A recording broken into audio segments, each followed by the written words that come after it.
It's unfathomable. Like, you don't expect to ever get that phone call.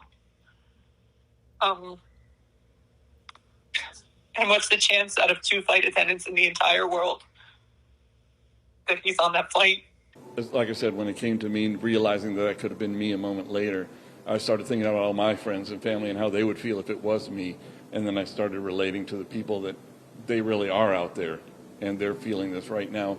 How many of them haven't even gotten the word yet? And as soon as I turned on my phone on landing, I got a text from my sister saying, text me as soon as you're in. And it really hit me what she was going through, because I turn my phone off when I fly, and so she was texting and had no response.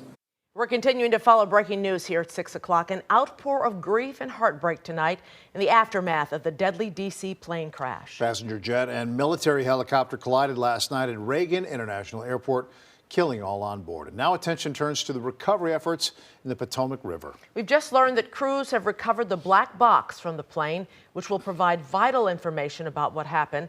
That's according to CNN. That discovery happening just about 15 minutes ago. And WGN's Angelica Sanchez is here now with other new details coming to light. Angelica? That's right, Ray and Mike. The Associated Press is now reporting that air traffic staffing was normal, despite a report earlier in the day saying it was not normal. This comes as we are also learning from the Washington Post that a day prior to this tragedy, another jet trying to land had to make a second approach after a helicopter appeared on its flight path. Meantime, the NTSB is stressing their investigation is just getting started. As part of any investigation, we look at the human, the machine, and the environment. The National Transportation Safety Board says they will follow the facts, not speculation. Our mission is to understand not just what happened, but why it happened, and to recommend changes to prevent it from happening again.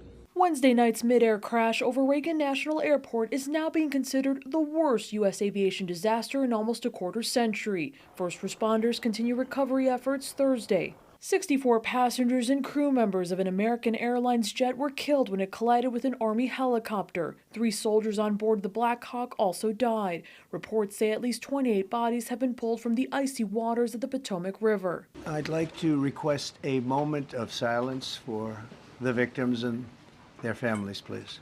President Donald Trump honoring the lives lost. As one nation, we grieve for every precious soul that has been taken from us so suddenly. While it's too soon to determine the cause of the crash, the tone of the president's press briefing quickly shifted. I put safety first. Obama, Biden, and the Democrats put policy first. And they put politics at a level that nobody's ever seen. Without evidence, the president cast blame on the air traffic controllers and the Obama and Biden administration's diversity, equity, and inclusion hiring policies. His remarks have been met with backlash. It's highly irresponsible for the commander-in-chief to make these types of statements. Illinois U.S. Senator Tammy Duckworth is a former Black Hawk pilot and a ranking member on the Aviation Subcommittee. She wants to clear up misconceptions on the military crew killed. This is not, somebody going out for a joyride. This is a highly trained crew that was out there doing their job.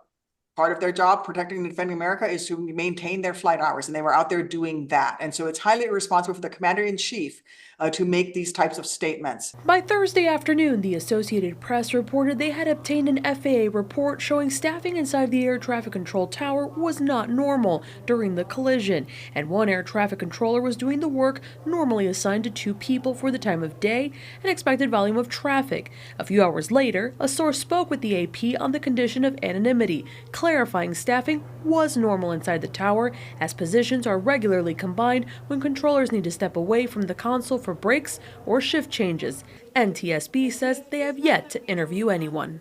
Despite his remarks, the president assures the American people it is safe to fly. We have the safest flying anywhere in the world, and we'll keep it that way.